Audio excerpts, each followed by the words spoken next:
MMA Rocks with Robert Drysdale. Hello, Robert. Hello, good to be here. We are on the Zenith BJJ camp in Poland. Before that, I would like you to ask about your tour around Europe because you've been to a few places. Tell us how this whole trip was for you.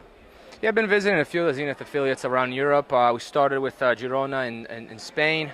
I went to south of France and then Paris, Dublin in Ireland, Athens in Greece, and now Poland. So, and then I was in Zakopane in Poland, now Poznań, and tomorrow I leave to Bulgaria. If you could compare, like, the levels of the schools, of these groups, like which which camp has the strongest points, like, if you could just make a if you would like to compare even those schools. I think that definitely Poland is one of the stronger countries. It's got, especially, the sheer number of competitors. I've seen an evolution of jiu-jitsu all over Europe. Like everywhere I go, I see the sport evolving. I think in Poland, there's the number of competitors is very, very high. You just see the numbers that show up at the camp. We probably have 100 people here. Around. So people, Polish are very passionate about jiu-jitsu, and I think it's very good to see. I've been coming to Poland for almost 10 years now, and I've watched the evolution of the sport. I've seen it grow right in front of me, and it's very rewarding. Like some of the guys I met when they were white belts and blue belts, now they're brown belts, black belts. They give me a super hard time. I was rolling with Oscar today. Man, he's so good. Oscar Piechota. Yeah, Oscar Piechota is so good, man. Like all these guys, Lucas, Chamo, Philip, Max. I've seen the level of these guys go up throughout the years. So, to me, it makes me happy. It makes me happy because I think that in some way I was a part of that, and it's very rewarding to me to see them get better and see jiu-jitsu in Poland grow so fast.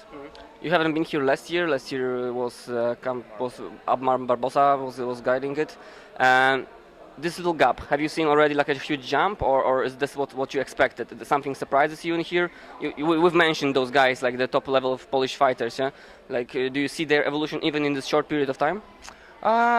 You know what? Like I'm never surprised because every time I come to Poland, the guys get better. Every time they're a little bit better. They're a little bit faster, a little bit stronger, a little bit more tech. I've seen the guys' game go up, in level. So it's never a surprise to me because it's always been. So I know that next time I'm going to come back, the guy's going to be even better. So, and then that makes me happy. Sometimes I think, am I getting worse? Like, no, that's not. No, the guys are getting better. We have here, as you mentioned, a few champions of Poland and the best black belts, kimonos, and no-gi. Again, I would ask you for some comparison, like with the U.S. school Brazilians. Like, do you think these guys are ready to match up with the top level guys, or there is still this one step missing, for example? I think that it's certainly going the right direction. It's not quite where the U.S. and Brazil are. I've often said this, that Poland, to me, on average, is on par with Brazil. And what I mean by this is, like in Brazil, you have guys that are great, like world champions at the black belt level, but you also have guys that aren't so good. I think that on average, the level in Poland is on par with Brazil. I don't think I'm exaggerating when I say this. What Poland still doesn't have is, it needs a lot more. It's still like 10, 20 years behind Brazil, but it's going in the right direction and it's getting there fast. So I think that the next decade we're going to see a lot of black belts coming along and going toe to toe with the best black belts in Brazil. In the next 10 years, you will see that because I think the foundation has been laid. The competition circuit is there. I think the average age of the Polish practitioner is certainly a lot younger than the average American practitioner, for example. And that's a very good thing. That gives the guys enough time to develop their skills to become champions. Those are the fundamental things, man. You get the numbers, you get the competition circuit going, and you have a low average on age average, and that right there, that's the recipe for a country to succeed in any sport. We haven't seen you compete in jiu-jitsu anything for a while. Are you tempted to take part in something like Metamoris, like the super fights? Some of this, this competitions change a bit into kind of super fights. Are you tempted to come back and give it a try? Part of me, when I go to world championships, there's a nostalgia of competing, but I think it's more out of nostalgia than desire to win. Like I've been there, I've done that. So for me to win something I've already won, I don't think it's as exciting for me as winning something new would be. Like if I went out there and I won, it'd be like, I don't think I'd be that. It would be more just because I love jiu-jitsu, but then for oh, I really want to be world champion. Like, I feel like I've been there, I've done that. I know what it feels like.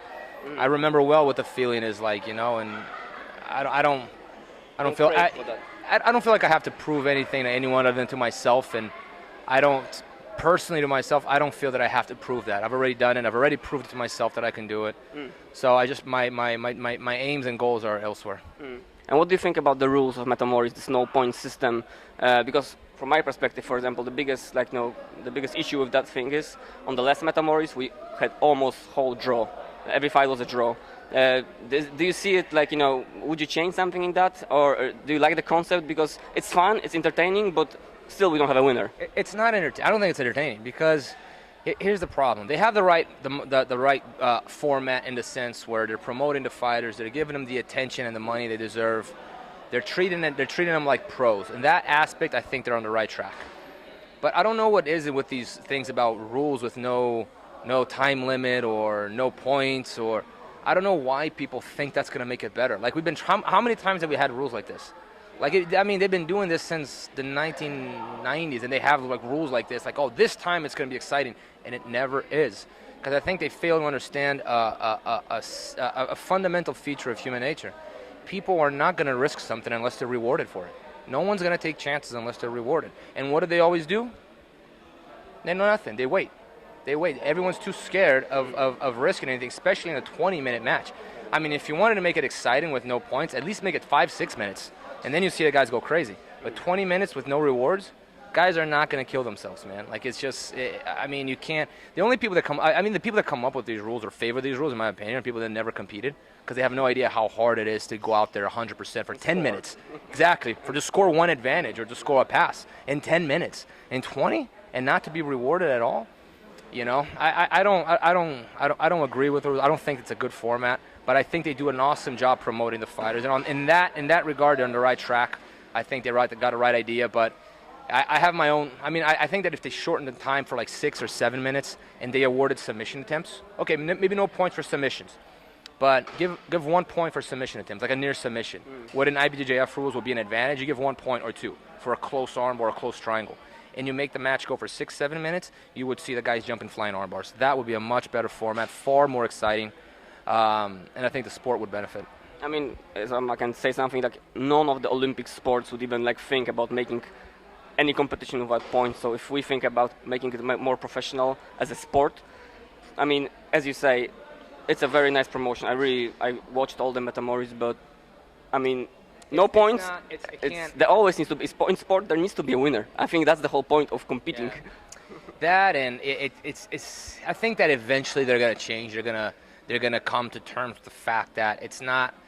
What's gonna make people go hard is not the fact that, oh, I can only win by submission, but you make the rules in a way where people want to go for submissions. Like I just said, I really believe that 6-7 minutes awarding submission attempts. Okay, you don't want to give advantages and points for passing, whatever. Okay. But award submission attempts. I've said this in IBJJF rules. Instead of giving an advantage, give 1 point, 2 points. Why would you go for a half guard if you can go for a Kimura and score 2 points for a near submission, you know? You apply the same criteria and standard you apply to a near submission. Instead of getting an advantage, you give a point or 2. And I think that would make jiu-jitsu rules far more exciting. There is a problem with the sport, I agree. I just think that the people who are ahead of the sport they have the wrong solutions. That there's a problem in jiu-jitsu today, it's clear, everyone sees it, no one disagrees with it, but it's because the rules were geared in a way that favors those sorts of solutions. So the athletes can't be blamed. People blame the athletes. Oh, this guy wins by 50-50 by stalling. It's not his fault. He's using the rules in his favor. His goal is to win. It's not his fault. Athletes got to do what they got to do to win. And that's the true in every sport. So it doesn't make any sense for you to get mad at the athlete when the rules favor those things. So my opinion on it is that really, like, I mean, this goes across the board. Jiu-jitsu rules have to change. I like Rickson Gracie's rules, like for his new federation. I think the rules are good. They're better than IBJJF rules.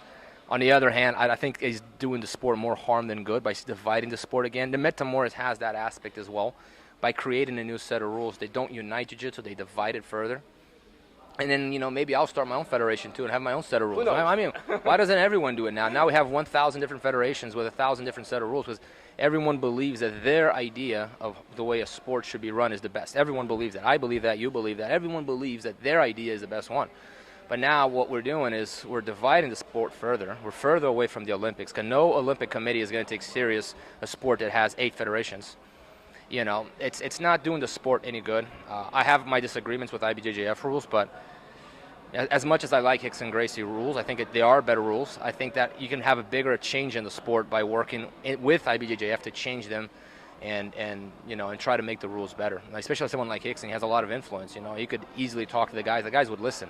I mean, they listen to me. I'm sure they would listen to him. You know, and make changes within the IBJJF rules, because right now that is the biggest federation, and I think the sport has much to gain by supporting that federation than by, you know, creating a new one and dividing the sport. But who knows, man? I hope it grows. I don't think it will outgrow IBJJF, but I really hope it does. You know, because whatever one is going to I mean, one of them has to be. We need one. Yes, we need that. That's what we need. You know, whatever the case is. But I do think that his rules are better, like -1 for pulling guard. I've always thought that a great idea, because right now we have a generation of grapplers that are crippled. They're crippled. They can't take anyone down. Yeah. You know, if you notice the camp, we start like every day standing. You know, because I think it's such, you know, like a lot of times you show a judo throw with a single leg and the guys go, oh, that's judo, that's wrestling, that's not jiu-jitsu. It's like, that's incorrect. You know, takedown is jiu-jitsu. A single leg, a double, a judo throw is jiu-jitsu. That's all legal in jiu-jitsu. But nobody does that. Yeah, exactly. But the thing is that you know, there's a generation here that thinks that open guard is the only thing that is jiu-jitsu. Unless you play open guard, you're not doing jiu-jitsu. And you know, and what you have is a generation of guys who are crippled. They're good for competition, but you know, I think that jiu-jitsu is turning into something that I'm not very happy about it. I think that jiu-jitsu should have, I mean, especially the takedown aspect. I love open. I'm not, you know, guard, the new submissions, a lot of the new transitions. I think jiu-jitsu's evolved in a lot of ways, but I think that the fact that the takedown's been completely removed from jiu-jitsu because guys are allowed to pull guard. I think that's a problem in the sport, because guys don't know how they get good at jiu-jitsu and don't know how to take anyone down. You know, so I think that -1 for pulling guard is a great idea. So you're like more the guy of this old school jiu-jitsu, like, you know, coming back to the roots a bit, you know, like making a step back, or? No, when I was a blue belt, purple belt, I used to see old, you know, like some of the older generation, you know, say the exact same things I'm saying now, because jiu-jitsu was like, oh, spider guard or deep half guard, yada yada yada. And I don't want to sound like I think everything that's new is good. Everything that is being incorporated to the sport is just going to make jiu-jitsu better. You know, so if we have a new transition from 50-50, that makes the sport better. If people are doing, you know, like everyone's doing berimbolos and getting the back from there, that makes, in my opinion, makes the sport better. It adds to the sport. But the problem is, you know, you get guys that only want to do that, and you know, and then they neglect. They don't know how to do a takedown. They don't know how to. But sorry to cut you off, but like, you know, as you said, like the rules allow it. So as you say, like you cannot blame the fighters. I'm not blaming the fighters, you know, but that's why I'm saying the rules change. The fighters will be forced to change. You know, I think that, you know, -1 for pulling guard, for example, would be a great idea. It'd be a great idea, because now you're gonna. I mean, yeah, you can pull, but now you're losing the fight. So now that forces you to be more aggressive. So I think that the match would become more dynamic. I think that change is good. New techniques are good. Jiu-jitsu today is much better than it was 20 years ago. No one disputes that. I don't. Like, some people believe that jiu-jitsu was better than 1980s. To me, that's crazy. Like, I don't know if anyone believes that, but like, oh, not back in the early 90s, jiu-jitsu was, but guys were better. I'm like, who believes that? I mean, you can watch the guys. You can get a tape from them competing in the early 90s, and you watch the guys compete today. Like, the guys that were dominant in the early 90s couldn't win the blue belt level today. You know, so the sport has evolved a lot. That being said, I would like to see. I would like jiu-jitsu not to become completely a sport and still have something of a martial art in it. At the end of the day, martial means war. It comes from war, right? You should have a fundamental understanding of how to fight. You know, to me, being good at jiu-jitsu, not having a fundamental understanding of how to fight is kind of, I don't know. I understand guys that just want to compete, but to me, that's too removed from the reality of what jiu-jitsu is at its roots. Oh, I think that's a good quote at the end. Okay, just tell us what's next for Robert Drysdale. Where do you go? Like, coming back home or more seminars? I got leave to Bulgaria tomorrow for 3 days, and then back home, Vegas, and back to the normal grind. Yeah, no. The funny thing is, when I'm back home, people think that I'm chilling here. And then when I'm here, people think that I'm going to get home and I'm going to chill. And the truth is, I don't chill. Then the work starts there. Exactly. It's accumulated for the last 3 weeks I've been gone. When I get back, it's all the work's accumulated. I work more, you know. It just adds, man. It just adds. It doesn't stop. I mean, I love coming to Europe. I love my routines in Vegas. I don't complain about my life. I love, as it is, it's perfect. But it's not easy, man. It's not easy. It would be nice to once a week be able to sit by the pool and do nothing, and I don't get those days. And will you miss the Polish meal tatar, which is the raw beef with egg? Tatar is awesome, man. Like I thought at first, like, there's no way I'm gonna like this. It's delicious. Try it. If you've never had it, try it. It's delicious. Yeah. At first I was like, and then I had it, man. Very good stuff. Great food. Poland's got great food, great people, great everything, man. I really enjoy it here. Thank you very much, Robert. See you, man.